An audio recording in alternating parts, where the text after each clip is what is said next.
Distress signal summons Earth's most dangerous fleet. HFY, Sci-Fi stories. The stars stretched out in a shimmering blanket, far beyond the reach of Earth's greatest telescopes. And yet, as the first alien fleet set its sights on our world, humanity stood unaware, caught in the calm before the storm. It was supposed to be just another normal day. That is, until the signal came. It wasn't much, a simple distress signal encoded in a language no one had ever seen before. But to those who knew what it meant, it was a call for help from deep space, a cry that would drag humanity into something far bigger than any of its dreams or nightmares. Earth had known peace. It had known exploration, but it had not known war, not at the scale that the galaxy had suffered for millennia. The Galactic Commonwealth had spent countless years subjugating civilizations, conquering, pillaging, and leaving a trail of destruction across the cosmos, with alien species, some of them more advanced than even Earth could comprehend. The human race had barely managed to keep its small corner of the universe safe. Then came the fleet. A massive force, with ships that could block out the sun, each one bristling with weapons that could turn an entire moon into dust. They were coming. No one knew why, but it didn't matter. They weren't here for peace. But Earth had something they didn't expect, humanity's greatest asset, its resilience. It all started with the signal, a desperate, trembling beacon sent from a species that had just encountered the relentless force of the Commonwealth, who had eradicated them in days. The message was short but clear: help us. The Federation had long since considered humanity as an insignificant species, just beginning to explore their star system. Most of their interactions with Earth were dismissive, focusing on the occasional trade or diplomatic matter. But the humans knew something the aliens didn't. They understood what it meant to fight for survival, not out of sheer strength or technology, but from a fierce will to live. That was when Earth's most dangerous fleet was activated. Hidden in plain sight for years, buried beneath layers of bureaucracy and skepticism, Earth's military command had quietly built an armada capable of pushing back any invader. When the signal came, Earth didn't hesitate. The fleet was unlike anything the Commonwealth had ever seen. The ships weren't the sleek, angular war machines that other empires used. They were archaic, brutal, and absolutely lethal. Every single vessel had been designed with one sole purpose: to bring destruction upon anyone who threatened humanity. Human ingenuity had crafted the most advanced stealth technology, allowing the fleet to appear out of nowhere. Their weapons were a blend of ancient firepower and cutting-edge technology, designed to be unpredictable, devastating, and utterly terrifying. There were no elegant energy beams or soft shields. No, the humans used weapons that felt almost barbaric by galactic standards: kinetic strikes, electromagnetic pulses, and gravitational distortions. Their warships were made to absorb damage and return it tenfold, designed for a fight to the death. The first clash came just outside Earth's orbit. The Commonwealth fleet, not realizing the full extent of humanity's capability, expected the same old resistance they encountered in every corner of the galaxy: small, ill-equipped forces scrambling to put up a fight. What they found instead was a nightmare. The first dreadnought to approach Earth's defenses was met with a barrage of kinetic projectiles, massive debris chunks that tore through its shields as if they were paper. It barely had time to retaliate before it was struck with a gravitational spike that sent it spiraling into the sun. And that was just the beginning. The Commonwealth's commanders quickly realized their mistake. Earth wasn't just defending itself, it was fighting back with a ferocity that even the most advanced warships of the galaxy had never encountered. Ships were falling in droves, their engines burned out or their hulls breached. The Earth fleet didn't care about the advanced technology of their enemies. It cared about one thing: survival. Meanwhile, aboard the flagship Resolute, General Jonathan Hayes stood at the helm, his eyes locked onto the holographic displays of the incoming fleet. Every fiber of his being knew what was at stake. But he also knew something that the aliens didn't. When you push humanity to the brink, you don't just awaken soldiers, you awaken a force of nature. Prepare for Phase 2, Hayes barked, his voice steely. Let's show them what humanity is made of. With a single command, Earth's fleet descended upon the alien invaders with unmatched coordination, launching phase after phase of attacks. They didn't just stop at ships, they targeted the infrastructure behind them, crippling the Commonwealth's ability to respond.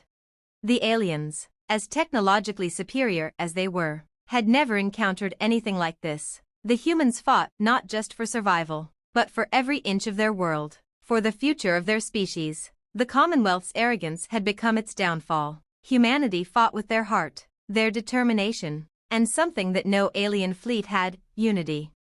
As the final battle drew to a close, the Commonwealth fleet was shattered. The remnants of their once proud armada drifted helplessly in space, survivors few and far between. The humans had not only repelled the invaders, they had crushed them. And Earth had earned the respect of the entire galaxy. In the years that followed, the galaxy would never again underestimate humanity. The people of Earth had proven, beyond a shadow of a doubt, that they were not to be trifled with. Every corner of the cosmos now whispered a simple truth: never provoke Earth. And the most dangerous fleet humanity had ever known stood ready, forever watchful, because in the depths of space, far beyond the stars, Earth had just made its mark, and it would never again go unnoticed. Distress signal summons Earth's most dangerous fleet, Part 2. HFY, a sci-fi stories. Though the battle for Earth was over, the story was far from finished. The Commonwealth had learned a hard lesson: humanity was no longer the fragile, isolated species they had once assumed it to be. Earth's fleet had not only repelled the invaders but had sent a message to the stars themselves, a message that reverberated throughout the entire galaxy. But the victory was just the beginning. Months passed, and Earth slowly recovered from the brutal conflict. News of the battle spread like wildfire, not just across human territories but throughout the galactic network. The Commonwealth's empire was shaken, its pride bruised. The defeat of their fleet was a blow they could hardly fathom, and they knew that the events of that fateful battle would change the galaxy's balance of power forever. Yet, for all the victory and recognition Earth had garnered, something darker was brewing in the shadows. In the far reaches of space, hidden from the gaze of most advanced civilizations, the true masterminds of the Commonwealth Empire had begun to take note of the humans. These were the silent and enigmatic powers who ruled from behind the curtain, the ancient species who controlled the Commonwealth with iron-fisted precision. The Syndicate, a coalition of beings older than most galactic civilizations, saw Earth's actions as a threat to their centuries-old rule. The Syndicate had no intention of allowing an upstart species like humanity to continue its rise unchecked. They had underestimated humanity once, but they would not make that mistake again. And so, a decision was made in the deepest shadows of the galaxy. Earth would not just be ignored, it would be eradicated. The Syndicate began to assemble a new, more terrifying force, a fleet so vast, so ruthless, that even Earth's most dangerous warriors would tremble before it. They would send their finest fleets, backed by ancient weapons of mass destruction, to ensure that humanity's future would be a fleeting one. But Earth, for all its quiet strength, was not unprepared. Humanity had learned a crucial lesson from their first victory: never be caught off guard. As Earth's most dangerous fleet had crushed the Commonwealth's armada, the Earth Federation had secretly expanded its own ranks, fortifying its defenses and developing weapons that rivaled those of the Syndicate. Humanity's first great test had forged an unbreakable resolve, one that no outside force could shatter. It all came to a head when an unexpected transmission lit up the command center aboard the Resolute. It was a distress signal, not from a distant planet or colony this time, but from within the depths of Earth's solar system. The message was clear, but its implications were chilling. Syndicate fleet en route. The galaxy's darkest forces are coming. Earth's survival depends on you. General Hayes stood before the holographic display, the weight of this new threat settling in. He had seen the destruction the Syndicate could cause. He had heard the whispers of their power, alien species who had risen and fallen under their brutal regime. To face them now, after they had just barely fended off the Commonwealth, was a terrifying prospect. But Hayes had been through too much. The fires of war had forged him into a leader who knew the cost of victory, and the necessity of it. "We've got one chance," he said, his voice steady but carrying the weight of countless lives. "Our greatest weapon is not our ships, our technology, or our firepower. It's the will to fight for this planet, to defend every inch of what we've built. We fight because we have to." The crew of the Resolute assembled, their faces grim but determined. Every officer, every soldier, and every engineer knew that they weren't just defending Earth now, they were defending the entire idea of humanity's place in the cosmos. The first wave of the Syndicate fleet arrived just beyond the edge of the asteroid belt, a massive armada that seemed to stretch endlessly across the blackness of space. These ships weren't just war machines, they were living nightmares. Their hulls pulsed with an eerie glow, their weapons bristling with energy capable of annihilating entire fleets in the blink of an eye. And yet, Earth's fleet was ready. The Resolute led the charge, flanked by its sister ships, the Vigilance and Indomitable. These ships had been built with the knowledge that one day, a force like the Syndicate would come, and when they did, humanity would be ready. General Hayes gave the command, and the fleet surged forward. The first wave of fire came from the Syndicate ships, massive bursts of energy that tore through space like thunderbolts. But humanity's fleet was faster, more agile, and, above all, more unpredictable. They darted through the blasts, launching counterstrikes with brutal efficiency. EMPs shut down enemy shields, while kinetic weapons turned the Syndicate's sleek ships into floating debris. Yet the Syndicate didn't retreat. Instead, they responded with relentless, cold precision. Their tactics were harsh, focused on overwhelming humanity's forces through sheer numbers and devastating firepower. For every ship Earth destroyed, 2 more seemed to take its place. "This is no longer about firepower," General Hayes said, his voice calm but resolute. "It's about survival. Every ship that goes down, we make sure we take one with us."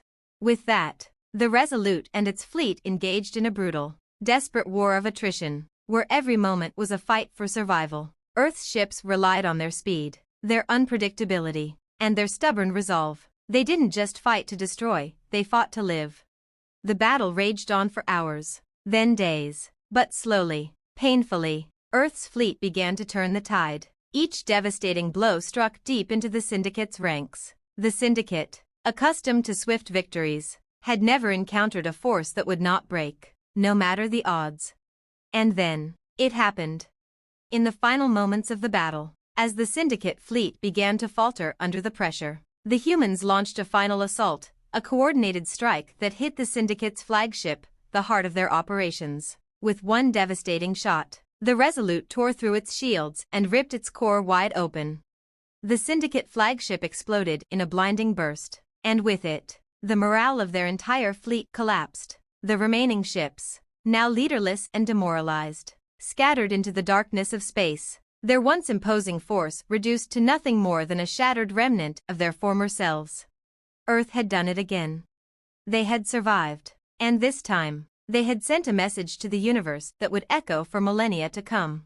Humanity was no longer just a small, insignificant species. They were a force to be reckoned with, and no one, not even the most powerful empires, would ever forget the day Earth's most dangerous fleet stood victorious. Distress Signal summons Earth's most dangerous fleet, Part 3, HFY, Sci-Fi stories. The victory over the Syndicate was nothing short of miraculous. For months, the galaxy had watched with bated breath as Earth's most dangerous fleet stood firm against the most ruthless forces the universe had ever seen. Now, with the Syndicate shattered and retreating into the deepest corners of space, humanity's place in the cosmic order had been forever solidified. Yet, as Earth basked in the glow of its hard-earned peace, a new threat loomed on the horizon, one far darker and far older than even the Syndicate. Far beyond the reaches of known space, in a forgotten sector of the galaxy, an ancient entity stirred. It was a presence older than the stars themselves, a being of unimaginable power, and its arrival on the galactic stage was no accident. The entity had heard of Earth's victories. It had sensed the shift in the cosmic balance, the disruption caused by humanity's rise, and it had no intention of allowing Earth to remain free. Known only as the Singularity, this being existed in a state far beyond time and space, its essence woven into the fabric of the universe itself. It was a force that transcended entire civilizations, a sentient singularity that had witnessed the rise and fall of countless species over billions of years. And now, after eons of silence, it had decided that humanity's time had come to an end. The Singularity wasn't just a fleet or an army, it was a manifestation of the universe's deepest fears. It was a force that sought to erase entire realities, to unravel the very threads of existence itself, and Earth had unknowingly become its next target. Back on Earth, The victory celebrations were brief. The Federation, its military leaders, and the people of Earth had barely had time to savor their hard-won peace before the first signs of the new threat appeared. General Hayes stood before the holographic display once more, his face drawn and tense. The command center buzzed with activity as incoming reports flooded in from every corner of the galaxy. Unknown anomalies had begun to appear in multiple star systems, strange distortions in spacetime that defied all understanding. Another enemy? Hayes muttered under his breath, his fingers tracing the map of the galaxy as the anomalies spread like a cancer. This isn't just another enemy, sir, said Admiral Kira Tran, her voice grim. These anomalies, they're like nothing we've ever encountered before. It's as if the laws of physics themselves are being warped.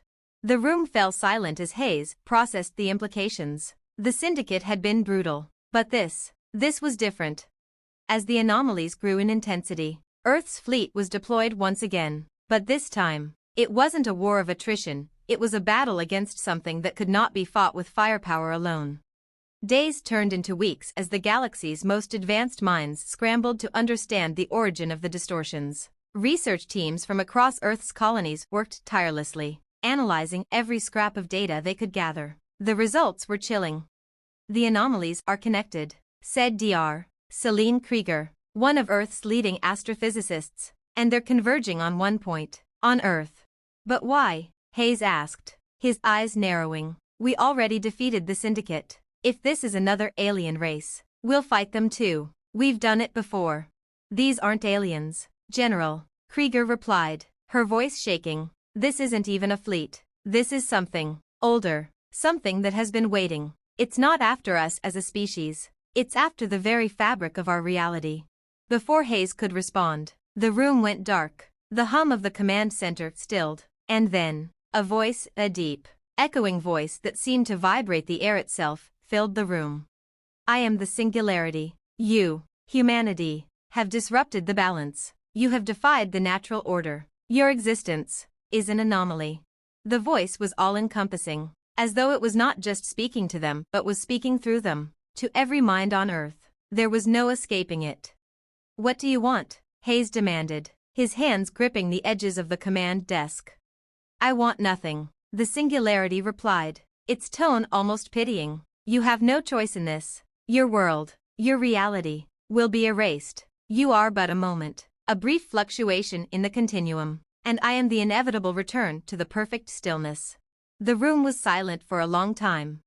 The singularity continued. You may resist for a time. You may fight with your technology, your fleets, your will, but in the end, all things are returned to nothing. The cycle is complete. The transmission abruptly ended, and the command center came to life once more. Alarms blaring as ships began to vanish into the rifts of spacetime that had opened around Earth. The skies were filled with the telltale distortions, waves of energy crashing against Earth's atmosphere, warping space and time as though the planet itself were being torn apart. The battle had just begun. General Hayes gathered his senior staff in the war room. The atmosphere was thick with tension. They had faced invaders before, but this was something far worse. This wasn't a war of ships and soldiers, it was a battle for the very existence of their world. We can't fight this with firepower, Hayes said. We need to think beyond technology, beyond tactics. We need to find out what this entity really is, what it wants, and how we can stop it. Admiral Tran's eyes gleamed with determination. We've fought against odds before. We've faced enemies that underestimated us. Now, we fight the universe itself, and we'll win. We always win. Yes, Hayes replied, his voice unwavering. Humanity always fights back. The fleet was readied once more, but this time, Earth's greatest weapon wasn't just its ships, it was its spirit, its ingenuity, and its unyielding drive to survive against all odds. As Earth's most dangerous fleet powered up its engines, ready for the fight of their lives, the Singularity's presence loomed larger than ever, the rifts in space growing ever more ominous. But humanity had one thing the Singularity could not comprehend: hope. The battle for Earth had entered its final phase, and once again, the galaxy would witness the undeniable truth about humanity: no force in the universe could extinguish their flame. Not even the Singularity itself. Distress signal summons Earth's most dangerous fleet, Part 4. HFY, Sci-Fi stories. The rifts in space around Earth were expanding at an alarming rate. The singularity's influence spread across the galaxy like an unstoppable tide, warping the very nature of reality. But humanity had fought too hard, too long, to surrender now. The battle was no longer about ships or weapons. It was about survival, and the survival of everything humanity had built. General Hayes stood in the center of the command room aboard the Resolute. The familiar hum of the ship's engines resonated through the walls, a constant reminder that, despite the enormity of the challenge they faced, Earth was still standing. His crew, steadfast and determined, were preparing for a confrontation that no one could have predicted. "Admiral Tran," Hayes said, his voice cutting through the chaos of the command center. "What's the status on the rift readings?"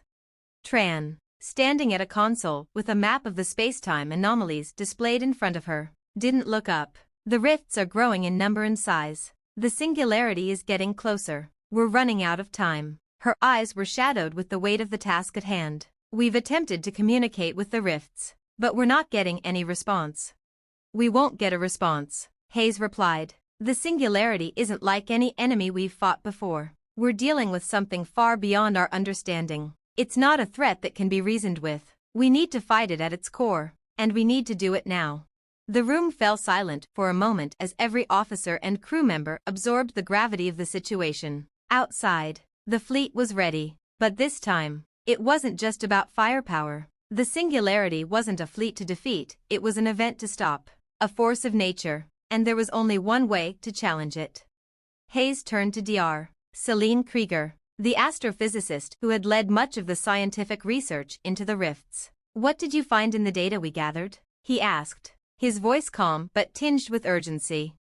Dr. Krieger's eyes were focused on a holographic display in front of her, her hands tracing data points on the screen. "I think I've found something. The singularity isn't a single entity in the traditional sense. It's a manifestation of entropy, a paradox. It's like the universe is trying to correct itself by eliminating anything that disrupts the natural flow of time and space." "A paradox?" Hayes asked, confused but intrigued. "What do you mean by that?" "Everything the singularity does is designed to return reality to its most fundamental state," Krieger continued. "It's not just a force of destruction, it's rewriting reality, reversing things, erasing timelines, and collapsing realities into themselves. Everything it touches will cease to exist in the way we understand it. That means we're fighting to preserve our very existence," Hayes said, his voice a mixture of dread and determination. "Exactly," Krieger replied. "If we don't act fast enough, the singularity will collapse Earth into a state where we never existed at all. It will erase our timeline from existence entirely." A heavy silence hung in the room as the weight of those words sunk in. Hayes clenched his fists, the sheer impossibility of the task weighing on him. The odds had never been so dire. But there was one thing that he knew, deep in his bones: no matter what force the universe threw at them, humanity would never give up. Outside Earth's orbit, the battle was already raging. The fleet had launched, its ships heading toward the expanding rifts. The battle was like no other in human history. It wasn't just about ships and weapons, it was about holding on to everything they had fought for. The Resolute led the charge, its engines firing with the power of 100 suns as it pierced through the rift's energy barrier. The entire fleet followed, their movements coordinated with precision as they evaded distortions in space and time, using every trick humanity had learned in the last few decades to counteract the singularity's effect. On board the Resolute, the crew fought with every ounce of their will. The crew members operated with a precision and synergy that only a people who had stared death in the face could understand. They knew what was at stake. "General Hayes," Admiral Tran called from the comms, "we're about to breach the rift. Our sensors are picking up massive fluctuations in the energy field ahead. Brace yourself." Hayes' eyes narrowed. "We go in, we fight, and we make sure it ends here. We don't leave until we've found a way to stop this thing from consuming everything." He turned to Krieger, who stood beside him, her face as tense as his. "Dr. Krieger, any final suggestions?" She looked up at him, her expression grim. "We need to get to the heart of it. Whatever the singularity is, it's drawing its power from the core of the rift. If we can disrupt it, we might be able to weaken it, at least enough for our fleet to land a decisive blow." And how do we do that? Hayes asked, already knowing it wouldn't be easy. If we can inject an energy pulse into the core of the rift, we may be able to destabilize the singularity's connection to it. It's a long shot, but it's the best we've got. Hayes nodded. Prepare the fleet. We'll give it everything we've got. As the Resolute and its fleet neared the center of the rift, the distortions in space grew more violent. Time itself seemed to bend, twist, and snap under the immense gravitational forces of the singularity. Ships darted around, dodging gravitational anomalies and energy blasts as the rift pulsed with an eerie, unnatural glow. Suddenly, the Resolute was hit by a massive shockwave, its hull rattled, and alarms blared throughout the ship. Status? Hayes shouted, gripping the railing as the ship lurched under the strain.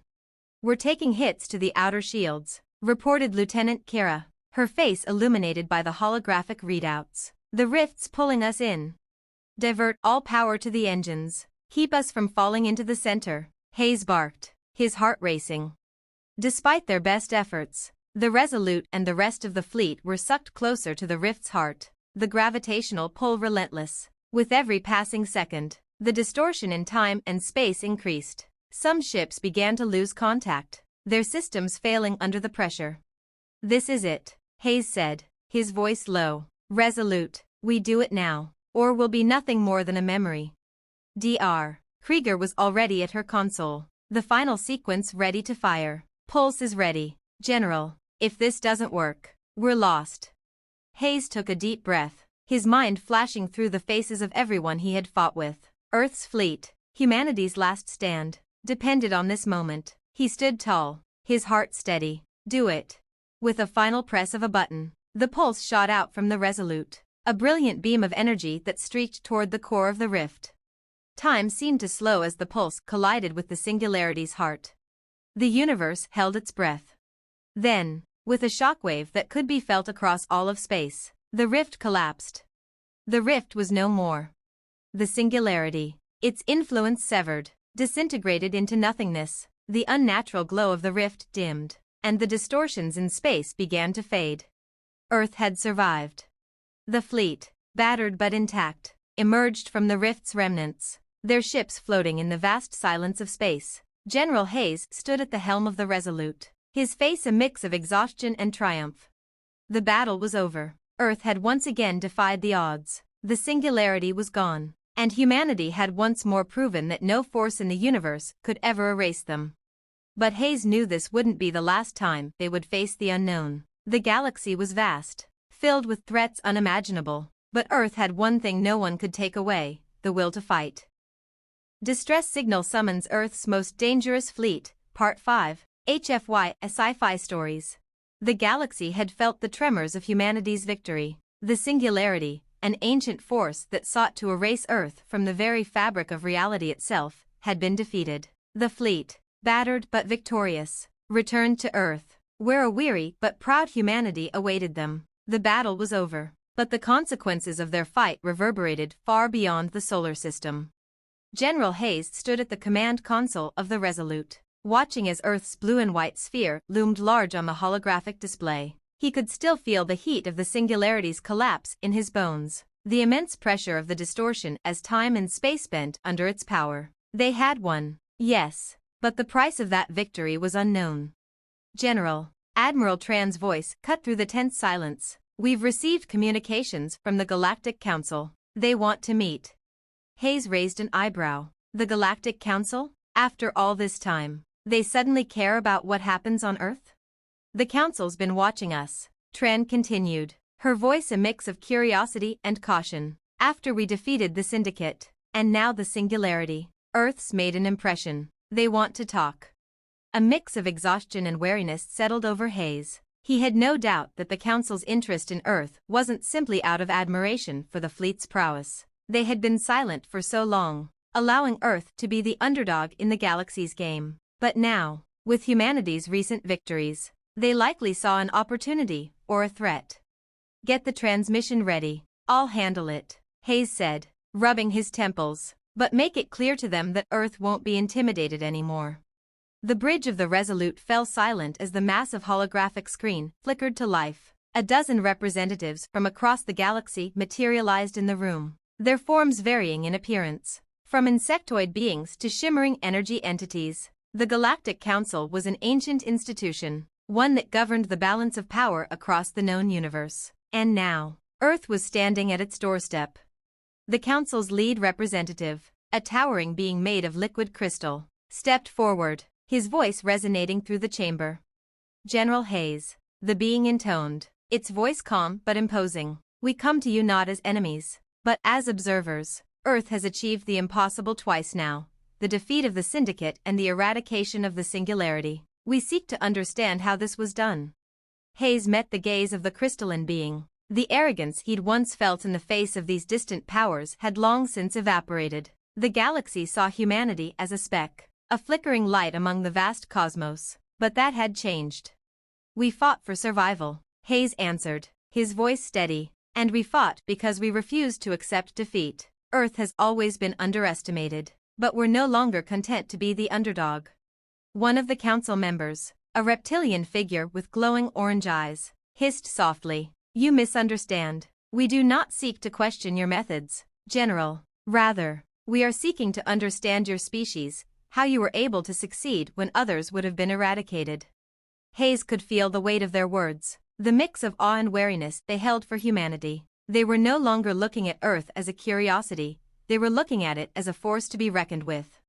"We have one advantage," Hayes said slowly, choosing his words with care, "our will to survive. The human spirit is different. We fight, we adapt, and we rise up, no matter the odds." The Singularity? The Syndicate? They didn't understand that. They thought we were a species that could be crushed. They thought wrong.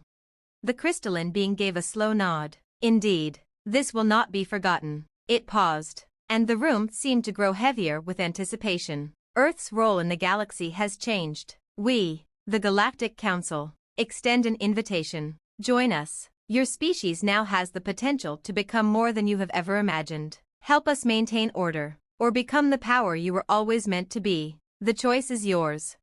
The silence in the room stretched on, and for the first time since the transmission had begun, Hayes felt uncertainty settle in his chest. The Council was offering Earth a place at the table, but it wasn't just an invitation, it was a test. Hayes turned to Tran, then back to the Council. "What's the catch?" he asked bluntly. "Why offer us this now, after all this time of watching from the sidelines?" The reptilian representative spoke again, its voice thick with calculation. "The galaxy is changing. The Singularity's collapse has sent ripples throughout the fabric of space itself. Entities that once were dormant are awakening. New threats are emerging, ones that could unravel the very structure of the universe. You, Earth, humanity, have demonstrated that you are capable of not only surviving such forces but defeating them. That is why we are offering you a place among us. But be warned, General Hayes, the path ahead will not be easy. There are forces at work that even we do not fully understand." Hayes looked around the bridge, meeting the eyes of his crew. He saw the same mixture of caution and resolve in their faces. Earth had been independent for so long, fighting for survival on its own terms. But now, the galaxy was offering them a choice: join the galactic order, or remain outside of it. "We didn't get here by playing it safe," Hayes said, his voice firm. "We didn't survive this long by sitting back and letting others dictate our fate. If there's one thing Earth has learned, it's that we control our destiny. If the galaxy wants us to join, it will have to understand one thing: Earth will not bow to anyone." The Council representatives exchanged glances, the air heavy with their ancient wisdom. After what seemed like an eternity, the crystalline being nodded again.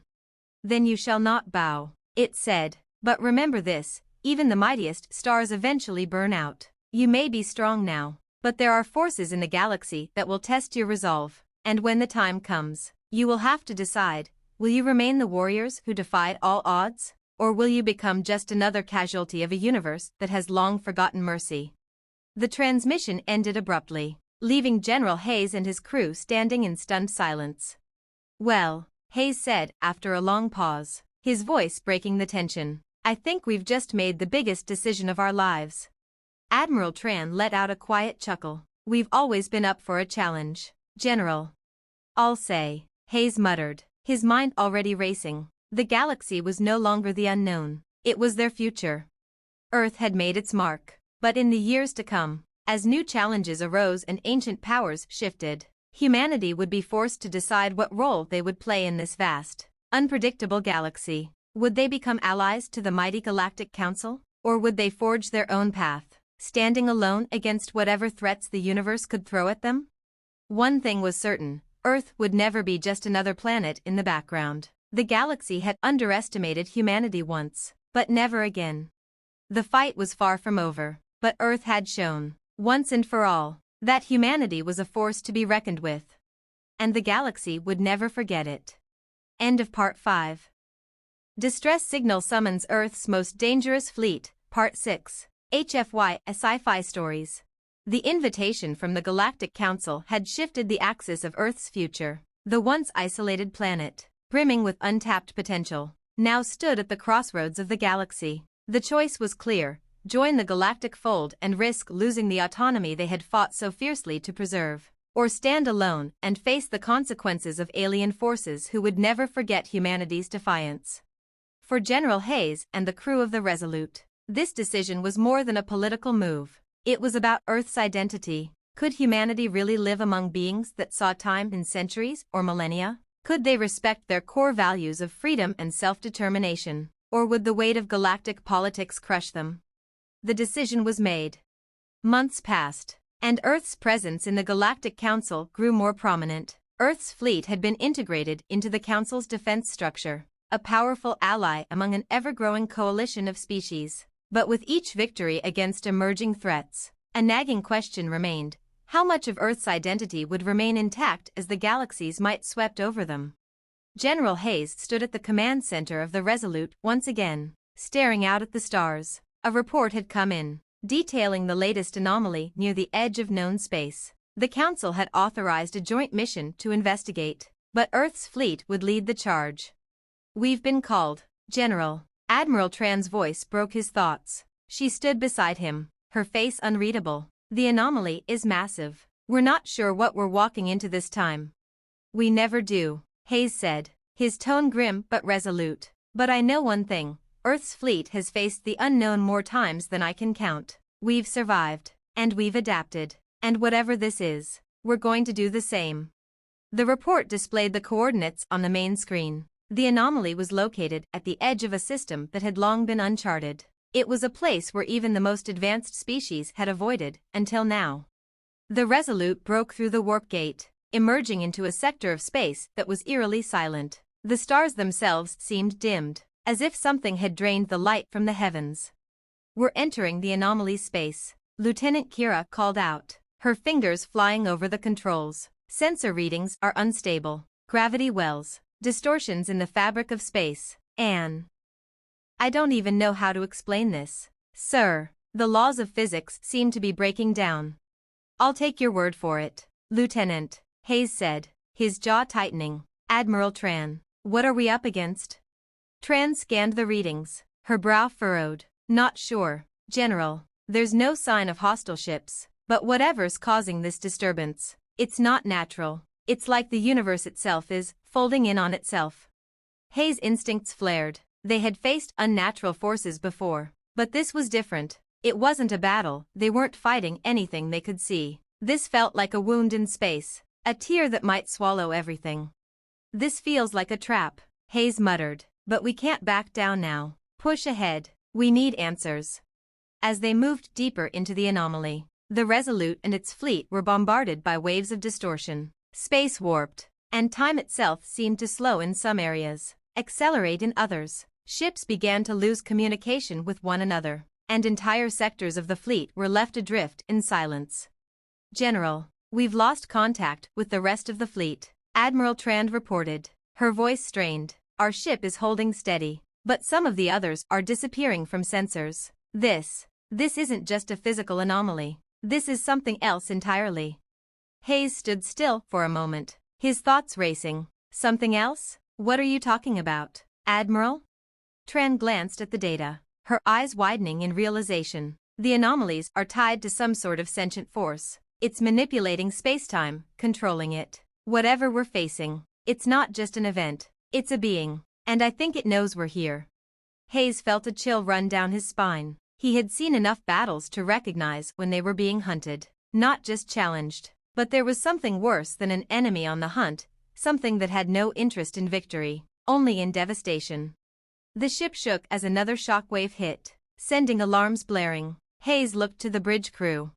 "Prepare for a hard landing," he ordered. "Everyone brace for impact." Before they could react, the Resolute lurched forward, dragged by an unseen force.